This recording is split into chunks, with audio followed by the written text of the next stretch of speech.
Hello everybody and welcome back to the Preprod server on Howrse. This is the test server where we get to test events before they're actually implemented into the game.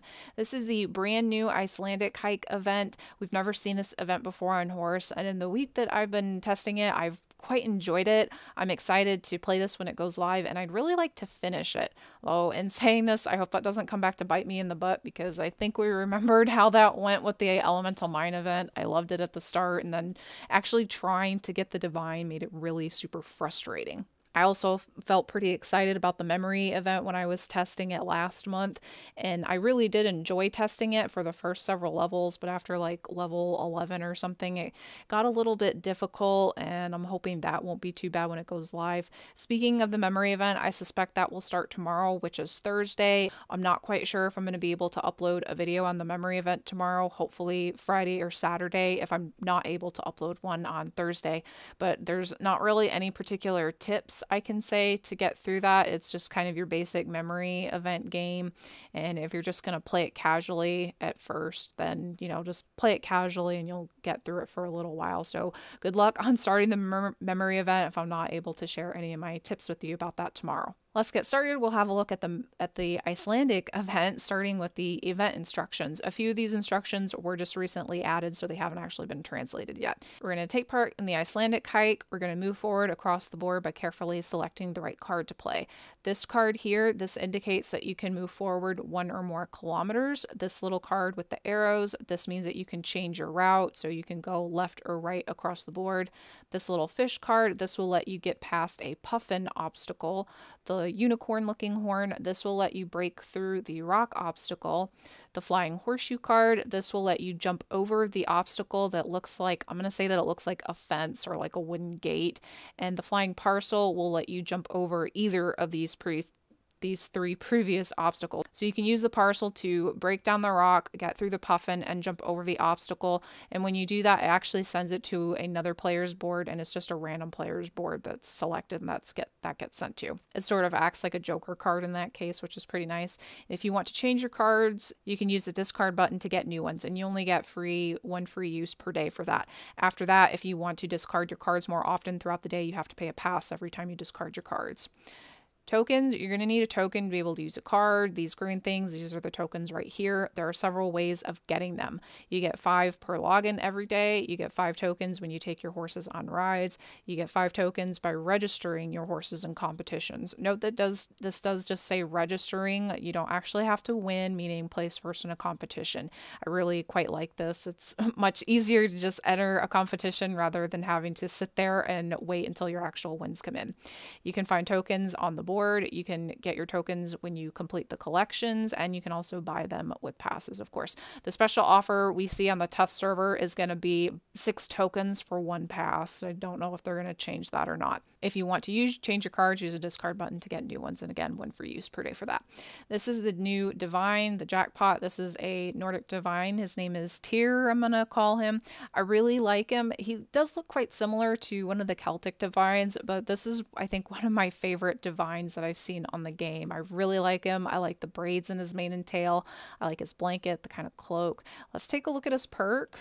His perk really isn't too bad either. He's one of the Nordic horses, which means you have to go on rides in order to win points with him every day. When you get 1,200 points, the veil is raised. He gives you a Themis' scale as a prize. I do already have an Egyptian Divine that offers me a Themis' scale once every other month, and as it stands with that, I really don't very often get Nyx packs to use them with, so I'm not sure that it's really a good idea for me to get a Themis' scale, but I sort of really don't care. I think I'm probably just going to try to get this Divine anyway. In terms of how often he will give you his gift, if you have your Nordic Divine boarded in an EC with a shower and a water trough, you should be able to get at least 15 points every day. You can get more points than that if you also have the fountain from the Grand Prix, and then I think you can get some more points if you have some of the rainbow horses, because I believe a couple of those give you extra energy throughout the day, which means you can go on more rides. But let's just assume all that you get is at least 15 points every day, just 1,200 divided by 15. That'll take about 80 days, give or take a few, in order for him to drop the Themis' scale. So just think about that if you also take into account a Divine's drop rate when you get them. About 80 days to get a Themis' scale. Let's take a look at the actual event. Oh, and of course you have the golden horseshoes when you take part in the event. Okay, let's get to the event itself. A few things to take note of. This little icon up here over to the left, apparently this just means that this is a player that's ahead of you on the board. I don't know if that's supposed to be useful or not. Right here, this little stone indicates the kilometer marker you're on. This means that I have traveled 302 kilometers so far. The divine is on checkpoint number 10. I have 548 kilometers left to go before I get the divine. And if you do the math on that, that actually means that the divine is, you have to travel 850 kilometers to get the divine. This arrow up here, this indicates the next checkpoint, which for me is checkpoint number 7. The prizes that are across the little grid for that are the Philosopher's Stone, Horn of Plenty, and Horseshoe Studs. I have to travel 98 kilometers more until I get to checkpoint number 7. This up here indicates the number of tokens that I have left, and right now we have the token pack for the special offer. Also right here, these are the cards that I currently have in my deck, my hand. The ones that are grayed out, they are not usable right now because I'm not in front of a rock obstacle or a puffin obstacle to use them. The cards that are in color, these are the ones that I can use right now. This is the discard button. I have already used my one free discard for the day, which is why it does not say free. If it says free right here, that means you can discard your cards for free. If it says one pass, you've already used your free discard for the day and you have to pay a pass to discard your cards. Let's go ahead and get playing for a little bit. Unfortunately, right now, if you notice, this puffin card is technically only one space ahead because I'm actually only going to move one square forward and I'm going to stop by the puffin. The only two move forward cards I have are a +3 card and a +2 card.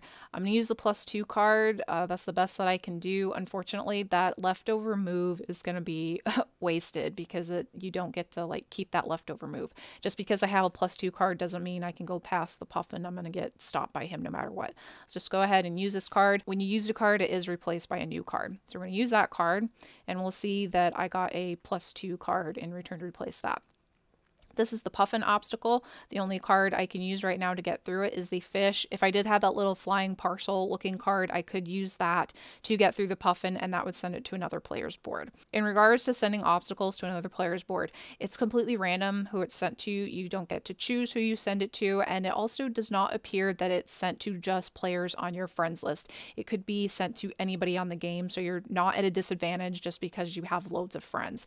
This isn't really something I'm too concerned about. I don't think, or at least I hope, we're not going to get flooded with lots of obstacles sent by players if lots of players plan on playing this event. My guess, or at least my also other hope, is that they're probably just going to replace the computer generated obstacles on the board with player obstacles. So maybe if somebody had sent me a rock obstacle, let's just say this is already a computer generated one, this one might just end up indicating, oh, this is a player obstacle. And it will be indicated on your board if it's sent by a player or not, because there's going to be a little red player icon. Anyway, let's go ahead. We're going to get through this puffin, take the fish. All right, this one, again, I'm kind of going to have to waste this +2 card because I'm just going to move one pace and then I'm going to stop by the box, the block of rocks, I guess. We're going to use that. We're going to move forward. It takes a token. Again, remember, you have to use a token to use a card. Now what I am going to do, I have several options here. I could either use one of these horns to break down the rock. However, in doing so, I'm then just going to get stopped by a puffin. I think what I'm going to do, I'm going to use this to move over. That way I'm going to skip this. And I think what I'm going to do is, instead of moving to this square here, I'm just going to move to this square all the way over here because I already have a unicorn horn in stock. I don't have a +2 move forward card, which is what I would rather have. That way then I'm not wasting my +3 card. It is possible that once I use this card to move right here, I could end up getting a +2 card in its place, but I don't know that I want to risk that. So with the cards that I have right now, I'm just going to move right here. I'm all out of tokens, so I'm going to go ahead and buy some tokens real quick. We're going to buy 2 packs for now. That's fine. All right, now I'm going to go ahead. I'm going to break down the rocks. And I'm going to use a +2 card rather than a +3 card because that will leave me right here on this square. Let's move forward 2 squares. Okay, you can't see it very well, but like this right here is an obstacle sent by a player because it has a little red player icon. Luckily, I have a card to counter that obstacle. We're going to send this one to another player's board.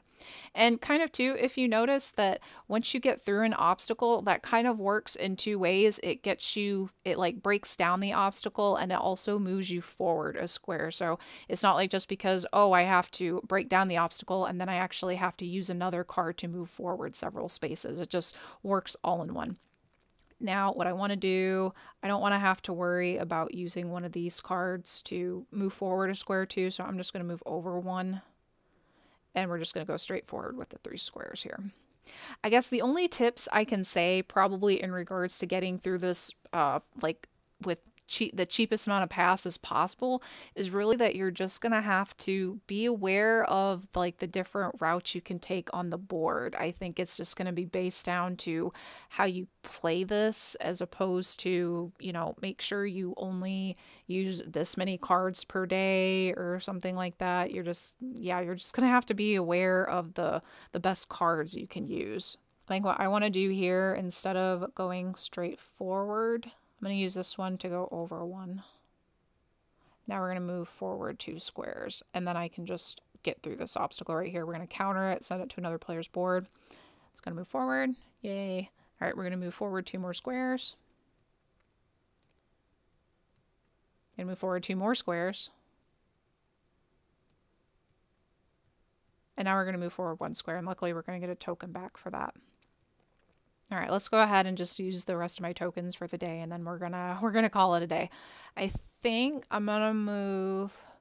I suppose technically it'd actually be better just to keep going forward because I have 2 horns, whereas if I use this card, it's gonna cost me a token, then I'm gonna have to use another card to move forward anyway. And I don't have anything immediately at hand to get through the puffin card, and I'm not sure I want to risk, you know, just because I move forward, hope and cross my fingers that I'll get like a fish card replacing this card in my deck. We're going to use that. All right, now we're going to use the horn to get through the rocks. Oh, cool, and we got a +2 card to replace. Actually, I'm going to use this +3 card. That works even better. Get 2 tokens and some bell boots.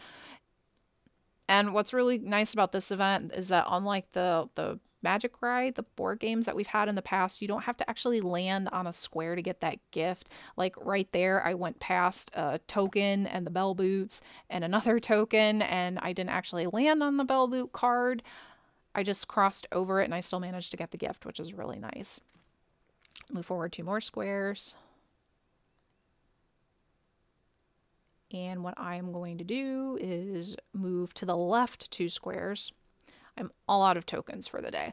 So that is the Icelandic Hike event. I'm really excited to play this. It seems like it's pretty good so far. Hopefully that won't change once you get farther down. I'm kind of worried that when I get farther towards the end, I'm just going to be bombarded with tons of obstacles. One other thing I'm a tad worried about is that while we have the special offer for token packs, we have not seen a special offer on Preprod for like discard moves.